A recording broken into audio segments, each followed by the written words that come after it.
இந்த முருகப்பெருமானுடைய பிறப்பு ரகசியம் பார்த்தோம் அப்படின்னா பகவானுடைய நெற்றிக்கண்லேருந்து பிறந்திருக்கக்கூடிய ஒரு ரகசியம். முருகனுக்கு வந்து 6 தலைகள் இருக்கு அப்படின்னு சொல்றாங்க இல்லையா? ஸோ அந்த ஒரு தலைகளை பற்றியும் உங்களுக்கு அதை சொல்ல முடியும்? மனிதர்களுக்கு வரக்கூடிய ஆணவம், கண்மம், குரோதம், லோபம், மதம், மாச்சரியம் இதெல்லாம் அழிக்கிறதுக்காக தான் 6 முகன் அவதாரம் எடுத்திருக்கான். செக்கு இழுக்கிறாங்க, பெரிய பெரிய டிராக்டர் இழுக்கிறாங்க, பஸ்ஸே இழுக்கிறாங்க. அப்போ அந்த அளவுக்கு அதீத தைரியம் யார் கொடுக்குறா அவங்களுக்கு? இப்போ அந்த முருகன் அவருக்குள்ளே வந்த உடனே அவன் மிகப்பெரிய ஒரு வீரனாக மாறுது. எப்பயுமே ஒரு பெண்ணுக்கு ஒரு வீட்டில் நம்ம ஆசீர்வாதம் பண்ணுறோம் அப்படின்னா 16 பெற்று பெருவாழ்வு வாழ்க அப்படின்ற வார்த்தை வந்துடும். ஆனால் இந்த 16 பெற்று பெருவாழ்வு வாழ்கின்றது காதல், திருமணம், குழந்தை பாக்கியம், ஆண் பெண் வசியம், மந்திர சேவனைகளுக்கு தீர்வு பெற மாரியம்மன் ஜோதிட நிலையத்தை அணுகவும். ரிஃப்ளெக்ட் ஆன்மீகம் நேயர்களுக்கு வணக்கம். இன்னைக்கு நம்ம கூட பாண்டிச்சேரி ஜோதிடர் டாக்டர் ஓம் சக்தி ராஜா அவர்கள் இணைஞ்சிருக்காங்க. அவங்க கூட பேசி தமிழ் கடவுள் முருகன் பற்றி நம்ம நிறைய விஷயங்களை தெரிஞ்சுக்க போகிறோம். வாங்க பேசலாம். வணக்கம் சார். வணக்கம். வாழ்க வாழ்க வாழ்க வாழ்க. எங்களுக்கு வந்து முருகன் பற்றி சில விஷயங்கள் தெரியும். ஆனால் நீங்கள் வந்து ஒரு பெரிய முருக பக்தர் அப்படிங்கிறதுனால நீங்கள் வந்து எங்களுக்கு முருகரை பற்றி எங்களுக்கு தெரியாத விஷயங்கள், முருகரை பற்றி வந்து ஆச்சரியப்படக்கூடிய விஷயங்கள் சொன்னீங்கன்னா எங்களுக்கு தெரிஞ்சுக்க நல்லாயிருக்கும். முருக பக்தர்ன்றதை காட்டிலும் முதல்ல நம்ம ஐக்கியமாகிறது சக்தி உபாசகர் அப்படின்னு தான் பேர். ஆரம்ப காலத்திலேருந்து எனக்கு கருத்து தெரிஞ்ச காலத்திலேருந்து ஓம் சக்தி அப்படின்ற ஒரு மந்திரத்தை தான் நான் உச்சாரணம் பண்ணியிருந்தேன். ஒரு குறிப்பிட்ட காலம் வர வரைக்குமே அந்த மந்திரம் எனக்கு வேலை செஞ்சுருந்தது. அதற்கு பிறகு என்ன நடந்தது அப்படின்னா, ஒரு முக்கியமான ஒரு தருணத்தில் இந்த முருகப்பெருமானுடைய வல்லமையை எனக்கு தெரிவிக்கும் காலம் என்னுடைய வாழ்க்கையில் நடந்ததால் அன்னையிலிருந்து என்னுடைய வாழ்க்கையினுடைய முக்கிய பிரதான கடவுளாக இந்த முருகப்பெருமானை நான் சேவர்த்தி பண்ணிட்டு வரேன். அதனால் இந்த தமிழ்க்கடவுள் அப்படின்ற முருகப்பெருமானை காட்டிலும் சக்தி மைந்தன் அப்படின்ற ஒரு முருகப்பெருமானாக தான் நான் பார்க்குறேன். அதனால் இந்த முருகப்பெருமான் நமக்கு மட்டுமல்ல, இந்த உலகத்துக்கே முன் உதாரணமாக திகழக்கூடிய கடவுளாக இருக்கிறார். எதனால் அப்படின்னா, இந்த முருகப்பெருமானுடைய பிறப்பு ரகசியம் பார்த்தோம் அப்படின்னா பகவானுடைய நெற்றிக்கண்லேருந்து பிறந்திருக்கக்கூடிய ஒரு ரகசியம். ஏன்னா இவருடைய பிறப்பே மிகப்பெரிய ஒரு அபரீதமான ஒரு பிறப்பாக சொல்லப்படுது. அந்த மாதிரி ஒரு ஆக்ரோஷமான சூரபத்மனையும் சூரர்களையும் வதைக்கிறதுக்காக, வதம் பண்ணுறதுக்காக, அது சூரபத்மன் சொல்லக்கூடிய விஷயம் என்ன அப்படின்னா, இந்த உலகத்தில் உள்ள தர்மத்தை நிலைநாட்டுறதுக்கு, ஆணவத்தையும் ஆக்ரோஷமாக அழிக்கிறதுக்கு தான் இந்த முருகப்பெருமான் வல்லமையாக அவதரித்தார் அப்படின்றது தான் உண்மை. மிகப்பெரிய ஒரு உபாதை என்னென்னா, இவர் வந்து சக்தி மைந்தன். இந்த உலகத்தை ஆட்டுவிக்கிறது சிவன் சக்தி பிரகாரத்திலே சக்தி தான் முதல் தோன்றினான். அந்த சக்தியினுடைய மைந்தனாகத்தான் இவ அவதாரம் எடுத்திருக்கா. அதனால தான் இந்த முருகப்பெருமானை எல்லாருமே சேவார்த்தை பண்ணும்போது வெற்றி மேலே வெற்றி குவிக்கிறா அப்படின்றதுல எந்த மாற்று கருத்தும் கிடையாது. முருகனுடைய அவதாரத்தோட அர்த்தமே எங்களுக்கே வந்து இன்னைக்கு தான் தெரியும். இப்போ வந்து முருகனுக்குன்னு சொல்லி சிறப்புடைய கோவில்கள் பற்றி எங்களுக்காக சொல்கிறீங்களா? முருகனுடைய சிறப்பு கோயில்கள் பார்த்தோம் அப்படின்னா எப்பயுமே முன்னுதாரணமாக சொல்கிறது அறுபடை வீடுகளை சொல்லுவாள். அப்போ எப்பயுமே ஒரு பெண்ணுக்கு ஒரு வீட்டில் நம்ம ஆசீர்வாதம் பண்ணுறோம் அப்படின்னா 16 பெற்று பெருவாழ்வு வாழ்க அப்படின்ற வார்த்தை வந்துடும். ஆனால் 16 செல்வங்கள் என்ன அப்படின்னு கேட்டால் தெரியாது. ஏதோ மூத்தார் சொல்லிட்டா நாம் அதனால் ஆசீர்வாதம் பண்ணுறது எல்லாருக்கும் உபாதை தான். அதனால் இந்த தெரிஞ்சு தெரியாமல் செஞ்சிடறோம். ஆனால் இந்த 16 பெற்று பெருவாழ்வு வாழ்கின்றது இந்த முருகனுடைய அவதார உருவம் தான் 16 உருவங்களாக சொல்லப்படுது. அந்த 16 உருவங்களை ஒவ்வொரு உருவத்திற்கும் ஒவ்வொரு மகிமை இருக்குது. அந்த ஒவ்வொரு உருவத்தையும் நம்ம ஒரு ஆலயத்தை போனால் பார்க்கலாம். ஒரு உருவத்தினுடைய ஆலயத்தை நம்ம தரிசிக்கும் போது நம்ம என்ன தேவையான உருவமோ அதை நம்ம கண்களால் பார்க்கும்போது நம்மளுடைய குறை தீர்க்கும் முருகனாக, குறை தீர்த்த குமரனாக இந்த கடவுள் காட்சியளிக்கிறார் அப்படின்றதான் பிரதானமாக சொல்லப்படுது. ஒரு ஜாதகத்தில் எடுத்துட்டோம் அப்படின்னா கூட ஜாதகத்துக்கும் முருகனுக்கும் என்ன தொடர்பு அப்படின்னு கூட நிறைய பேர் கேட்குறா. இப்போ ஒரு பெண்ணுக்கு செவ்வாதோஷம்னு சொல்கிறா. இந்த செவ்வாதோஷத்தினால வரக்கூடிய பிரச்சனைகளை தீர்க்கறதுக்கு நிறைய பரிகாரம் பண்ணுறா. அப்போ செவ்வாதோஷம்னாலே பயப்படுறா. அப்போ ஒரு ஜாதகத்தில் செவ்வாய் தோஷம் இருக்குது அப்படின்னு நீங்கள் தேர்ந்தெடுத்துட்டு ஒரு விஷயத்தை தண்டிட்டிங்கன்னா கூட அந்த பெண்ணுக்கு நல்ல ஒரு கல்யாண காட்சி பண்ண முடியாத சூழ்நிலை இன்றைக்கி காலகட்டத்தில் அந்தளவுக்கு பயமுறுத்தி வச்சுருக்கா. ஆனால் அந்த செவ்வாய் தோஷ அமைப்பு உள்ள ஒரு ஜாதகம் காலையில் எழுந்து குளித்து நீராடி விட்டு டெய்லியுமே கந்தசஷ்டி கவசம் படிச்சுட்டு மற்ற உத்தியோகத்தை அவ தொடங்குறா அப்படின்னா அந்த செவ்வாயினால் வரக்கூடிய பாதிப்புகள் எதுவுமே இல்லாது நல்ல கணவன் மனைவி அமைவதற்கு உண்டான சாத்தியக்கூறே அந்த செவ்வாய் பகவானுடைய கந்தசஷ்டி கவசம் சொல்லுது. இதை பயன்படுத்தியே நம்முடைய வாழ்க்கையில் பெரிய பிரதானத்தை எடுத்துக்கலாமே. செவ்வாய் தோஷன்றது ஒரு பயப்பட வேண்டிய அவசியமே கிடையாது. ஆக்சுவலாக பெண்களுக்கு வந்து திருமணம் ஆகலை அப்படின்னா வந்து முருகன் கோவிலுக்கு போகணும் அப்படின்னு சொல்கிறாங்களே, அது ஏன் எங்களுக்காக சொல்ல முடியும்? பெண்களுக்கு வந்து திருமணம் கைகூடி வரலை. அப்போ ஜாதகத்தில் சில பாவங்கள்லாம் என்ன குறை இருக்குது, ஏற்றம் இறக்கம் இருக்கிறத ஜோதிட ரீதியாக நம்ம சர்ச் பண்ணிக்கலாம்.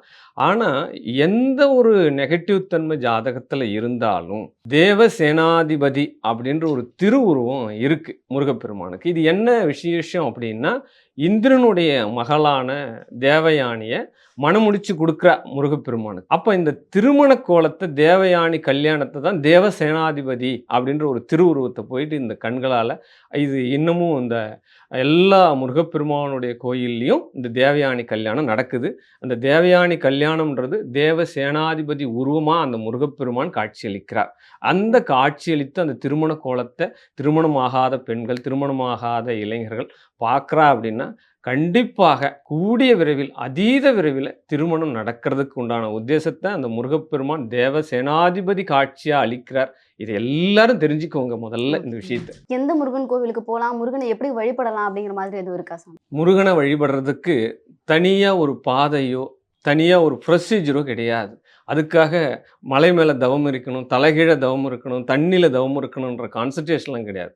இந்த கலியுகத்தில் மிகப்பெரிய ஒரு அவதார ரூபிணியாக முருகப்பெருமான் இருக்கிறார். அந்த தேவதா தேவனை மனமுருகி ஆழ்மனதில் முருகா அப்படின்னு நீங்கள் நினச்சிட்டாலே உங்கள் பக்கத்தில் வந்து உங்களோடு தோழனாக, உங்களோடு ஒரு நண்பனாகத்தான் முருகப்பெருமான் இருக்கிறார். இதுக்காக வழிபாட்டு முறைகள்லாம் ஒன்றும் இல்லை. ஆனால் மனமுருகி வேண்டணும். தன்னை உருகி முருகா அப்படின்னு வேண்டினாலே அடுத்த நிமிடம் இறைவன் உங்களுக்கு உதவி செய்ய காத்துன்னு இருக்கார். அதுவும் முருகப்பெருமானுக்கு சொல்லவே வேணாம். அவர் வந்து பெரிய பெரிய மிராக்கள்லாம் படிச்சிருக்கார். அருணகிரிநாதருக்கு உண்டான உபதேசம் பண்ணுறதுக்கு உண்டான சாஸ்திரங்கள்லாம் நம்ம படிச்சிருக்கோம். அவள் கடைசி காலத்தில் தனக்கு இந்த பிறவியே வேணாம் அப்படின்னு உயரத்திலிருந்து கீழே குதிக்கும்போது தான் அந்த முருகன் கைவிடாது அவரை காபந்து பண்ணி அதுக்கப்புறம் தான் அருணகிரிநாதரே முருகரை பற்றிய பாடல்கள்லாம் எழுதிய வரலாறே இருக்கே. பெரிய மாற்றத்தெல்லாம் முருகன் கொடுக்குறாரு. எனக்கு தெரிஞ்சு கடைசியாக ஒரு நண்பரை சந்தித்தேன். அவருடைய ஜாதகத்தில் பார்த்தோம் அப்படின்னா செவ்வாய் ஆட்சி ஸ்தானம் பெற்றிருக்கார். மகரத்தில் செவ்வாய் வந்து உச்சம். அப்போ உச்சம் பெற்ற ஒரு ஜாதகர் வீடு மனை எல்லாமே வந்து எல்லாமே ரொம்ப மிராக்கலாக டிசப்பாயின்மெண்ட் ஆகிடுச்சு. கடைசி நேரத்தில் நான் சொன்ன விதிகள் என்ன அப்படின்னா எல்லாமே கைவிட்டுட்டாங்க. சொந்த பந்தங்கள் கூட கைவிட்டுட்டாங்க. அடுத்தது என்ன எனக்கு கேள்வியே இல்லை. அடுத்தது என்னது மரணம் தான். அதை தவிர்த்து எனக்கு வேறு நிர்கதி கிடையாது அப்படின்னு என்கிட்ட ஒரு ஜாதகம் வந்தது. அந்த ஜாதகத்தில் நான் சொன்ன தீர்வுகள் என்ன அப்படின்னா, சில சூட்சும விதிகளை பயன்படுத்தி இந்த கால நேரத்தில் நீங்கள் இங்கே திருச்செந்தூர் முருகனை போய் தரிசனம் பண்ணுங்க அப்படின்ற ஒரு வழிகாட்டுதல் தான் நான் கொடுத்துருந்தேன். அங்கே என்ன நடந்தது ஒரு மிராக்கல் அப்படின்னா, அந்த திருச்செந்தூர் முருகனை அவர் சேவார்த்தி பண்ண உடனேயே அந்த அவருக்கு உண்டான அந்த பாதிப்பு நீங்கிறதுக்கு உண்டான ஒரு முக்கியமான நபர் அவருக்கு உதவி செஞ்சு அங்கேயே அந்த ஃபோன் கால் வந்ததா எனக்கு அங்கேருந்தே ஃபோன் பண்ணி சொன்னார். இது வந்து முற்றிலும் நிசப்தம். 100% இந்த நிகழ்வு வந்து நடந்ததுக்கு உண்டான சாத்தியக்குறை என்கிட்ட இருக்குது. அவருக்கு அந்த ஃபோன் பண்ணி அந்த அவருடைய கஷ்டங்களை தீர்த்த பெயர் கூட வந்து முருகப்பெருமானுடைய பெயர்கள் தான். இப்போ இந்த காலத்து இளைஞர்கள் வந்து பார்த்தீங்கன்னா திருமணத்தை தாண்டி வேலை வாய்ப்புகள் தான் வந்து ரொம்ப கஷ்டப்பட்டு இருக்காங்க. அப்படின்னும்போது வேலை வாய்ப்புக்கு வந்து எந்த கோவிலுக்கு போகலாம் அப்படிங்கிற மாதிரி எதுவும் இருக்கா சார்? வேலை வாய்ப்பு கொடுக்கக்கூடிய முருகன் வந்து வேலை வந்தான். வேலுண்டு வினையில்லை அப்படின்ற ஒரு முருகன் தான். நம்ம எல்லாருக்குமே தெரிந்த கடவுள், அற்புதத்தை நிகழ்த்தக்கூடிய கடவுள். வேலை, உத்தியோகம், கடன் சுமைகள் எதுவாக இருந்தாலும் பழனி முருகனை தான் நான் வந்து பிரதானமாக எடுத்துக்கிறேன். ஏன்னா பழனி முருகனுடைய ஆலயம் பார்த்தோம் அப்படின்னா மேற்கு பார்த்து இருக்கிறார். எந்தெந்த ஆலயங்கள் மேற்கு பார்த்து இருக்கோ 1000 ஆலயங்களை தரிசனம் செய்த புண்ணியம் ஒரு மேற்கு பார்த்த ஆலயத்தில் இருக்குது. அதுவும் உங்களுக்கு அந்த வேலை வாய்ப்புகளை கொடுக்கக்கூடிய அந்த பழனி ஆண்டவனை யார் ஒருத்தர் மகம் நட்சத்திரம் அன்னைக்கு போயிட்டு அந்த பழனி முருகனை சேவார்த்தி பண்ணுறாரோ, அது ஆண்டி கோலத்தில் இருந்தாலும் சரி, ராஜயோக கோலத்தில் இருந்தாலும் சரி, எந்த ஒரு அமைப்பில் இருந்தாலும் சரி, மகம் நட்சத்திரம் அன்னைக்கு நீங்கள் பழனி போகிறேல் அப்படின்னா உங்களுக்கு அடுத்த க்ஷணம் வேலை அப்பாயின்மெண்ட் ரெடியாக இருக்குன்னு நீங்கள் தெரிஞ்சுக்கலாம். இதுதான் அது காரணகர்த்தா. அப்போ நம்ம எந்த ஆலயம் எந்த நட்சத்திரத்தில் போகணும் அப்படின்றது தான் சீக்ரெட். பொதுவாகவே முருகன் வந்து பலம் வாய்ந்தவன். அதுவும் மகம் நட்சத்திரத்தில் நீங்கள் பழனிக்கு போனீங்கன்னா நீங்கள் 1000 கோயில்களை தரிசித்த ஒரு பாக்கியம் அந்த ஒரு தரிசனத்தில் நீங்கள் எடுத்துக்கலாம். இதை சென்று வெற்றி அடைந்தவர்கள் எங்கிட்ட 1000 பேர்கள் இருக்காங்க. நிறைய முருகன் கோவில்கள் வந்து நம்ம ஊர்ல இருக்கு.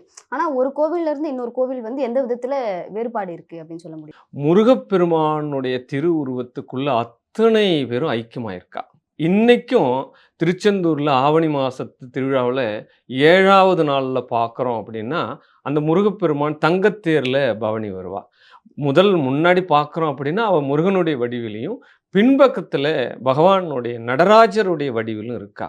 அந்த ஒரு ஐக்கியத்தில் என்ன சொல்கிறா அப்படின்னா இந்த முருகப்பெருமானுடைய அவதார வடிவில் பெருமாளாகட்டும் சிவனாகட்டும் சக்தி ஆகட்டும் அத்தனை வித அனைத்து தெய்வங்களும் அடங்கிய ஒத்த தெய்வம் தான் இந்த முருகப்பெருமான்னு சொல்கிறா. நிறைய கோயில்களில் முருகன் தான் இங்கே பெருமாளாக இருக்கார், முருகன் தான் சிவனாக இருக்கார், எத்தனையோ நம்ம சொல் கேள்வி கேட்டிருக்கோம். கண்டிப்பாக முருகப்பெருமான் மிகப்பெரிய ஒரு வெற்றியை கொடுக்கிறார். அத்தனை தெய்வ வழிபாட்டிற்கும் மேலாக கேட்டவுடன் கொடுக்கிற மாத்திரத்தில் க்ஷணப்பொழுதில் வெற்றியை உங்களுக்கு தரத்துக்கு வல்லமை படைத்தக்கூடிய இந்த முருகனாக திகழ்கிறார் அப்படின்னு தான் சொல்லப்படும். முருகனுக்கு வந்து 6 தலைகள் இருக்கு அப்படின்னு சொல்றாங்க இல்லையா? ஸோ அந்த ஒரு தலைகளை பத்தியும் உங்களுக்காக சொல்ல முடியும்? அதாவது நம்மளுடைய முன்னோர்கள் சித்தர்கள் எல்லாமே வந்து பார்த்தோம் அப்படின்னா நமக்கு ஒரு ஞாபக சிந்தனை வர்றதுக்காக சில கதைகள் மூலயமாக நம்மளுக்கு வரலாறுகளை தொகுத்து வழங்கியிருக்கா. அப்போ ஏன்னா நம்ம தமிழர்கள் எல்லாமே வந்து ஒரு பாட்டி சொன்ன கதை எல்லாமே கதை மூலயமா வடிவடியாக வரும்போதே அப்போ தான் நம்ம மைண்டில் அது வந்து கிரியேட் ஆகும். அப்போ நமக்கு என்ன சாதகமாக இவனுக்கு என்ன சொன்னால் சரி வருமோ அந்த விஷயத்தை தான் முருகனுக்கு வந்து 6 தலை 12 கரங்கள் கொண்டவன் அப்படின்ற ஒரு ஐதீகம் வச்சிருக்கா. அந்த 6 தலை என்பது வேற எதுவும் இல்லை, மனிதர்களுக்கு வரக்கூடிய ஆணவம், கண்மம், குரோதம், லோபம், மதம், மாச்சரியம் இதெல்லாம் அழிக்கிறதுக்காக தான் இந்த 6 விதமான மனிதனுக்குள்ள இருக்கக்கூடிய இந்த நோய், அதாவது ஒரு குணம், இந்த 6 குணத்தையும் அழிக்கணுன்றதுக்காகவே இந்த 6 முகன் அவதாரம் எடுத்திருக்கான் அப்படின்றது சொல்றதுக்காக தான் இந்த 6 தலையை வச்சிருக்கா. இதுக்கு வெவ்வேறு கதைகள் சொல்றா. கார்த்திகை பெண்கள் 6 பெண்கள் வந்தா 6 மார் அது மாதிரி இருக்கிறது. நாம எல்லாமே முருகன் கிட்ட இருந்து இந்த வாழ்க்கையில எப்படி வாழணுன்றத தத்துவத்தினுடைய உருவமே முருகன் தான். கண்டிப்பாக ஏற்கனவே மதத்தை பற்றிய ஒரு சீர்திருத்தமே இந்த முருகப்பெருமான் பண்ணியார். ஏற்கனவே வள்ளிய மணவாளம் பண்ணியே அவ வந்து இனமாற்ற திருமணம் செஞ்சதால அன்னைக்கே இவ சாதியை ஒழிச்சிருக்கா அப்படின்ற ஒரு தத்துவமே இன்னை வரைக்குமே நம்ம பேசிதான் பார்த்துட்டு இருக்கோம். முருகனுடைய அறுபடை வீடுகள் பத்தி எங்களுக்கு சில விஷயங்கள் தெரியும், அதை பத்தி எங்களுக்கு தெரியாதது எதனா வந்து ஆச்சரியமான விஷயங்கள் இருந்தா எங்களுக்காக சொல்றீங்க? முருகனுடைய அறுபடை வீடுகள்ல சொல்லணும்னா ஒவ்வொரு படை வீடுக்குமே மிகப்பெரிய ஒரு தத்துவம் இருக்கு அப்படின்னு சொல்லப்படுது. அந்த 6 படை வீடுகள்ல பிரதானமான ஒரு எல்லாருக்கும் ஒரு வலிமையாக சொல்லக்கூடிய இடம் என்ன அப்படின்னு பார்த்தோம் அப்படின்னா திருச்செந்தூரை நம்ம சொல்லலாம். எனக்கு எதுவுமே இல்லை, எல்லாமே நான் நிர்கதி ஆயிட்டேன், எனக்கு அடுத்தது என்னன்னே தெரியல, என்னுடைய வாழ்க்கையில் அடுத்த பாயிண்ட்டுவே எனக்கு இல்லை, 0 நான் அப்படின்றவன கூட அந்த திருச்செந்தூர் முருகன் வந்து அடுத்த வசதிக்கு போகிறதுக்கு உண்டான சூழ்நிலை கிரியேட் பண்ணி கொடுக்குறார். 6 படை வீடுகளில் அந்த திருச்செந்தூர், அதுவும் போயிட்டு அந்த பௌர்ணமி அன்னைக்கு அந்த கடற்கரையில் நீங்கள் படுத்து உராண்டுட்டு காலையில் அந்த சண்முகனை நீங்கள் பார்க்குறீங்க, திருச்செந்தூர் வேலவனை பார்க்குறீங்க அப்படின்னா உங்களுடைய வாழ்க்கை கண்டிப்பாக திருப்பு முனை கண்டே தீரும். கண்டவர்கள் கோடி, இதில் வென்றவர்கள் ஏராளம். அனைத்து வீடுகளும் சிறப்பு தான், அதில் மிக மிக சிறப்பு நான் கண்ட ஆலயத்தில் நான் சொல்கிறேன் திருச்செந்தூர் முருகன் மிக சிறப்பானவர். பெரும்பாலான முருகன் கோவில்கள் வந்து மலை மேல தான் இருக்கு இல்லையா? அதுக்கான காரணம் என்ன? குன்றிருக்கும் இடமெல்லாம் குமரன் இருக்கும் இடம் அப்படின்னு தான் சொல்றா இன்னளவுக்கும். ஏன்னா எல்லா கடவுள்களோட எல்லா தெய்வங்களோட நான் வசத்தி அப்படின்றத எடுத்து காட்டுறதுக்கு வேணாலும் அப்படி எடுத்துருக்கலாம். என்னுடைய மனசுலையும் சரி எல்லாருடைய மனசுலையும் சரி முருகன் எப்பவுமே வசந்து தான் இருக்கிறான் அப்படின்ற ஒரு விஷயமே இருக்குது. அது வந்து அந்த கதை காலட்சேபத்தில் நாரதர் மாம்பழம் கொடுக்குறாரு, அதில் வந்து சில விதிகள் நடக்குது, அதனால் கோபிச்சுண்டு போய் மலை மேலே போய் இருக்கிறா, அவளை கூட்டிகிட்டு வரத்துக்கு ஔவையார் பதிகம் எல்லாம் இருக்குது. இது வந்து புராணங்கள் சொல்லுது. இருந்தாலும் குன்றெல்லாம் எங்கே இருக்கிறதோ, தன்னுடைய பக்தர்களை உயர்ந்த நிலைக்கு எவ்வகையில் தாழ்ந்திருந்தாலும் நான் உயர்த்தக்கூடிய நிலையில் இருக்கிறேன், என்னிடம் வாருங்கள் அப்படின்னு சொல்றதுக்கு ஒரு எடுத்துக்காட்டாக தான் இவர் என்னைக்குமே உயர்ந்திருக்கிறார் அப்படின்ற ஒரு பார்வையா என்னுடைய பார்வையை நான் பார்க்குறேன். நிறைய கடவுள் இருக்காங்க இல்லையா? ஸோ அதுல இருந்து முருகன் வந்து எந்த விதத்துல வித்தியாசப்படுறாரு அப்படிங்கிறது. அதான் சொல்லிட்டு நம்ம முருகனுடைய பிறப்பே வந்து ஒரு அவதார புருஷன் அவர். ம். ஆக்சுவலா ஏன்னா நெற்றிக்கண்லேருந்து வந்ததால நெருப்பு கிரகம் அப்படின்னு பேர். நம்ம கிரகத்துக்கும் முருகனுக்கும் சம்பந்தப்பட்டோம் அப்படின்னா வாழ்வில் அன்றாட தேவை என்ன? ஒரு மனுஷனுக்கு வீடு, நிலம், வண்டி, வாகனம், இதுக்கு எல்லாமே காரகத்துவம் முருகன் தான். இது எல்லாம் இருந்தாதான் இந்த கலியுகத்துல நீங்க வாழ்க்கையே வாழ முடியும். அப்போ ஒரு ஜாதகத்துல செவ்வாய் பகவானை நம்ம முருகனா சேவாத்தி பண்றோம் இல்லையா? அந்த செவ்வாயினுடைய நிலை தான் முருகப்பெருமான் அப்படின்னு சொல்லப்படுது. செவ்வாய் தான் இரத்தக்காரகனாகவும் சொல்லப்படுது. ஒருத்தனுக்கு ரத்த சோகை நோய் வருது, ஒருத்தனுக்கு ஹார்ட் ஆப்ரேஷன் பண்றோம், பிளட்ல டொனேஷன் வருது, ஆக்சிடென்ட் ஆகுது, இது எல்லாமே காரகத்துவம் வந்து செவ்வாயை தான் நம்ம சொல்லலாம். ஏன்னா ஆற்றல் அதிகமான கிரகம் செவ்வாய். அப்போ அந்த செவ்வாய் ஆதிக்கம் மிகுந்த இந்த முருகனை நாம் தரிசிக்கும் போது நம்முடைய வாழ்க்கையில் சொத்து பத்துக்கள், வீடுகள், வண்டி யோகனங்கள், நம்மளுடைய வாழ்க்கையினுடைய உடல்நிலை மாற்றங்கள், பெரிய ஒரு அபரீத ஒரு துர்பயணத்துக்கெலாம் நம்ம போக வேண்டிய அவசியமே கிடையாது. முருகன் ஒன்றும் நீங்கள் பெருசாக செய்ய வேண்டிய அவசியம் கிடையாது. காலையில இருந்து ஸ்நானம் பண்ணிட்டு கந்த சஷ்டி கவசம் படிக்க முடியாதவங்க அந்த ஓம் சரவண பவான்னு சொல்லுங்க, ஓம் முருகான்னு சொல்லுங்க, அரோகரான்னு சொல்லுங்க. உங்களுக்கு என்ன முறையில் அவனை பாவிக்க முடியுமோ அந்த பாவனையால கூப்பிடுங்க. உங்க குடும்பத்தோடு குடும்பம்னா அந்த முருகன் வந்துட போறான். அவ்வளவுதான். இதான் சீக்ரெட்டு.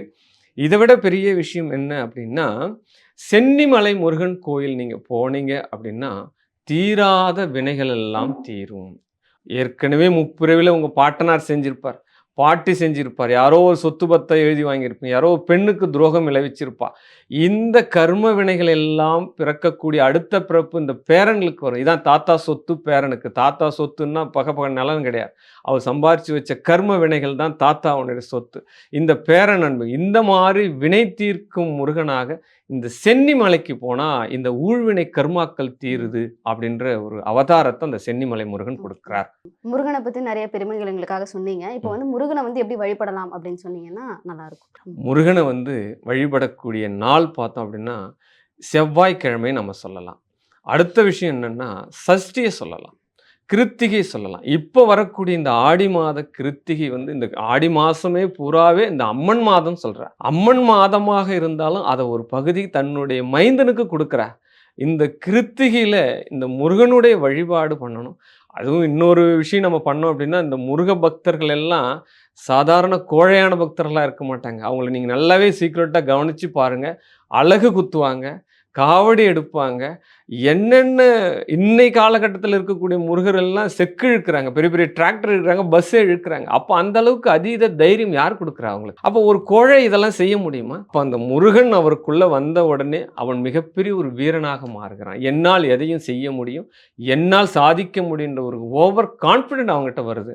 அப்போ அதை சாதிக்க துணிந்தவன் தன்னுடைய வாழ்நாளில் தோக்கிறது என்பது அரிதான காரியம். முருகன் என்பவன் வெற்றிக்கு உகந்த காவலனாக இருக்கிறான். அதனால வெற்றி என்றால் முருகன், முருகன் என்றால் வெற்றி. இது மட்டுமே சாத்தியக்கூறாக நம்ம நினைக்கிறோம். ரொம்ப நேரம் வந்து முருகனை பத்தி நிறைய விஷயம் எங்களுக்காக சொன்னீங்க. உங்க நேரத்துக்கு ரொம்ப நன்றி சார். முருகனை பற்றி சொல்றதுக்கு 1008 விதிகள் இருக்கு. எனக்கு கிடைத்த டைம்ல என்னால் முடிந்த ஒரு 2-3 விதி தான் முருகனை பற்றி சொல்ல கொடுத்த இந்த ரிஃப்ளெக்ட் சேனல் அன்பர் அவர்களுக்கும் ஆனந்த வணக்கம். வாழ்க வாழ்க வாழ்க.